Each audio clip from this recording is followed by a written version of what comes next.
Hey good people, welcome back to my channel. This is your girl Jessica. I'm back for another video this week. Thank you guys so much for tuning in. For those of you who are tuning in for the very first time, I am a life coach for women. I help women not only tap into their most true and authentic selves, but also help empower them to start creating habits that are good for themselves, start putting themselves first, start making themselves a priority, and really just truly loving on themselves so that they can build the confidence that they need to go out and start living the lives that they truly desire. Now with that being said, let's go ahead and hop into today's topic. So today I'm going to talk to you guys about conflict, and this is so important. I can't tell you how many clients that I talk to that reach out to me sometimes in my DMs, and they're like, hey, look, this is a situation that I'm going through. Like, help me navigate through this. Help me figure out, what am I doing wrong? Or I'm waiting on this person to reach out to me and they're not reaching out.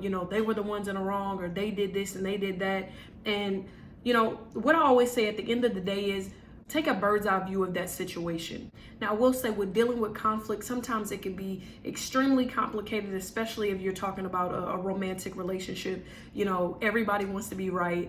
Everybody wants to only see the situation from their own point of view. But if you are in a romantic relationship with someone else, you have to be willing to compromise. You have to be willing to be understanding and communicative and sit down and say, hey, this is my issue. This is my issue with whatever's going on, and vice versa. Both people have to have a voice in that relationship to, voice when something's going wrong. If you just continuously sweep things under the rug, before you know it, nobody can even get inside of your home. So you don't want to do that. You don't want to keep sweeping things under the rug. You want to be communicative. You want to sit down and talk and discuss when there is conflict. So that's the first thing, being able to really sit down and have a conversation when something goes wrong. So I'm going to be giving you guys today 5 tips that you need to start doing to help you navigate through conflict the next time conflict arises, and trust me, it will arise.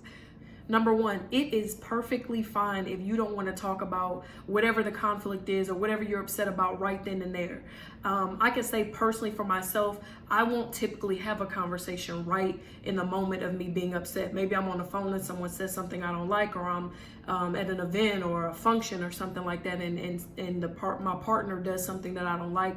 That's not me, and that's really not a good thing anyway to broadcast whatever's wrong, to broadcast or put your partner on Front Street when they've done something or said something wrong. That is a conversation is better served privately. So that is number 1. If you're having an issue with your partner and there is some sort of conflict, something they've done, please wait until you are in a private setting with just them, where you and that person can sit down and you can talk. So that's number 1. Sit down and have the conversation, but do not feel like you have to rush and have that conversation right away. Now, I have talked to clients before who have said, well, the person I'm dealing with, sometimes a week will go by and, he just won't talk to me. He won't call me and let me know what's going on. That's not effective communication, and that is not navigating conflict in the most effective way.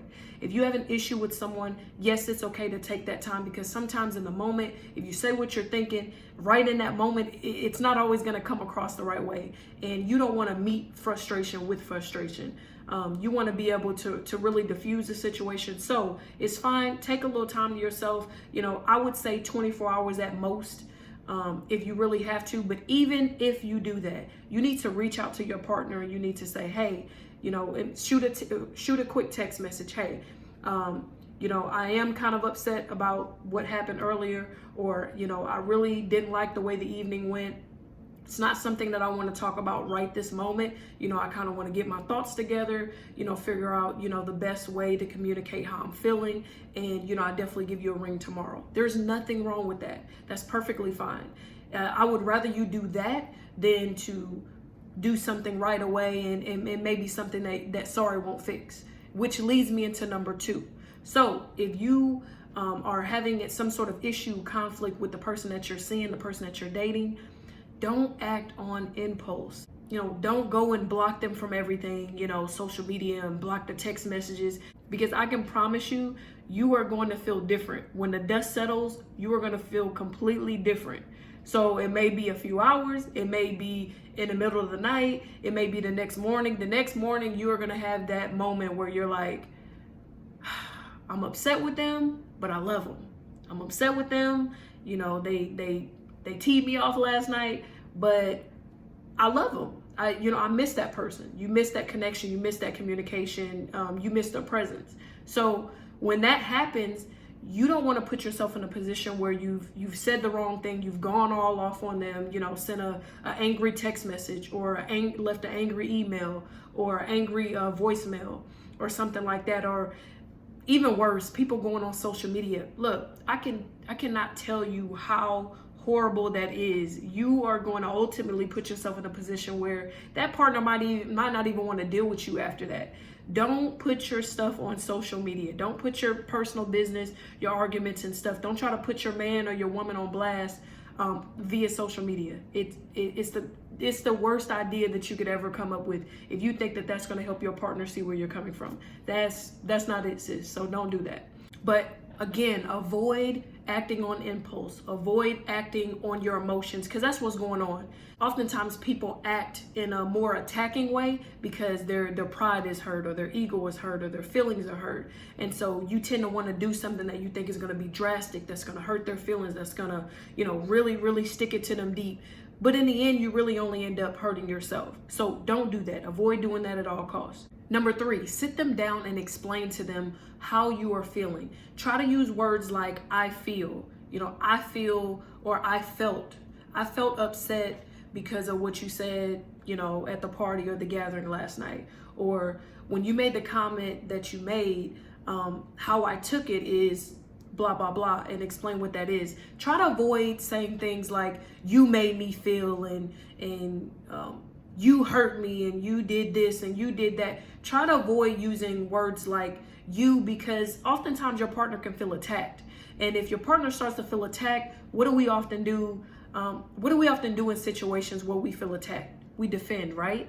So that person's gonna feel like they need to defend themselves instead of you guys both sitting down and just having a conversation where both of you guys can collectively come to an agreement on whatever the solution is. That person's gonna feel attacked, and typically when somebody feels attacked, not only do they defend, but in their defense, they begin to attack whoever the attacker is. So try to avoid that. If you want to be able to manage conflict, that is something that you absolutely have to be cognizant of. And the reason why you're doing it this way is, A, you're taking responsibility for your own feelings, which you need to do, because you are in control of how you feel and you are in control of your emotions. Somebody can say something and it could be, a horrible thing to say, or typically in a healthy relationship, your partner is not going to willingly say something to hurt your feelings, but we are human. So when something happens, something is said, something is done, you don't always have to have taken it to the extreme. You don't always have to have taken it in a certain way. So always take responsibility for your feelings. Hey, you said XYZ, but this is how I internalized it. This is how I felt after that was said, or this is what triggered me to feel XYZ. So take responsibility for your own feelings and your own emotions. And B, you want them to be able to sympathize with you. If you can simply express how you felt, not attack their character or attack their actions specifically and what they did, but focus more on, hey, this is how I felt, and this is how I feel in this moment, and this is something that we need to fix. I need to maybe understand your point better, because right now how I took it is this, or how I took it is that. Number 4, which is probably the most important one, and that is be willing to hear them out. Be willing to hear their response. And you know the reason why it's so important is because we often, and I've honestly dealt with this myself, we often feel like when someone says something or does something that it is malicious, that they meant to do it, that they meant to hurt us, that they meant to make us feel a certain way. And that really isn't always the case. Sometimes people say things knowingly and unknowingly to hurt us. Sometimes people do things knowingly and unknowingly that ultimately end up, maybe making us feel a certain type of way, or because of our emotions attached to whatever that action was, our feelings got hurt a little bit. We're feeling a bit sad, or we're feeling angry over whatever happened. I've gotten mad at a friend before because I assumed that something that she said on social media was in reference to me. And so I walked around for weeks upset with her and not talking to her and kind of giving her one-word answers back to her text messages, all because I thought that some comment that she made on social media on her own platform was directed towards me. And it turns out it had nothing to do with me whatsoever. But I took that and I got upset, and I didn't even sit her down and have the conversation. I didn't even give her the opportunity to speak her piece on what was going on. Now, had I reached out to her right then and there and said, hey, you know, I saw XYZ on your social media. I don't know if you were talking about me, but, you know, kind of the way that it was written, I almost started to think that maybe it was, and, you know, and if that's the case, it kind of hurt my feelings. And then she could have simply said right then and there, hey, no, it wasn't about you, or it was about XYZ, or whatever the case might have been, but I didn't give her that opportunity. And so I lost a month of time of communicating with her, all because I was upset and I wasn't willing to sit down and be communicative. So don't do that. Be willing to hear them out. You know what? It is possible for two people to share the same experience, but interpret it different. You and I can sit down in the same environment, in the same situation, or whatever, or sit at the same gathering and event, and something happens, and you and I can interpret that way differently. It happens all the time. You sit down and you talk to someone and you say, hey, you know, were you at that event last week? Yeah, I saw such and such said this and that, and, you know, and then they kind of got into it, and it's like, well, no, I don't think they got into it because of that. You know, from my end, I was under the impression that blah, blah, blah, blah was going on, and this person may have a completely different idea, or have interpreted that situation completely different from where they were sitting, from where I was sitting. So be willing to hear them out. It's possible that you just saw the situation differently, or something happened that triggered you to feel the way that you do. It might not even have anything to do with them. It may be about you in general. So always take that into consideration.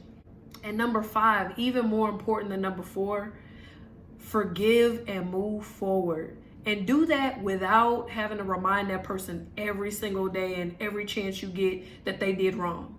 So when you sit down and you have that conversation and y'all done hashed it out, you done explain to them how you felt or how you're feeling right now, and they've told you how they felt about the situation. You know, maybe you took it wrong, or you know, maybe they said it in that way, but they didn't realize how it was going to come off, you know, after the fact. Don't keep bringing up that same situation. If you and your partner are going to continue on, if it's something that you feel like is forgivable, you're not at the point of no return, let it go. Be willing to let it go, and don't bring it up every single time y'all get into it. And don't bring it up every single time they do something else wrong, or something else that you find to be similar, because that is going to begin to deteriorate your relationship. You don't want to be a constant reminder of someone's wrongdoing. If that person has attempted to make amends with you, they've sat down with you, they've apologized to you, and now they're wanting to move forward. They're showing you that they're trying to do better going forward. Allow them to do so without having to keep reminding them of their wrongdoings. So I just gave you guys 5 tips to start managing conflict better. I'm hoping that this will help you improve your relationships, improve your connections, you know, and this even goes for friendships. Like I said earlier with using my example, this also goes for friendships. This goes for relationships with family members. You want to be able to manage conflict in an effective way. You want to be able to handle that situation and forgive and move forward, because we are human. We are unknowingly and knowingly gonna hurt someone at some point in time, no matter who it is, family or not, or, you know, significant other or not. You are gonna at some point do something or say something that may ultimately be hurtful or upsetting to the next person. So you need to learn and practice effective communication. You need to learn and practice understanding, patience, forgiveness, all of those things if you want to have better, healthier relationships and connections. So I hope that helps somebody today. Thank you guys so much for tuning in. Until next time, you guys be blessed.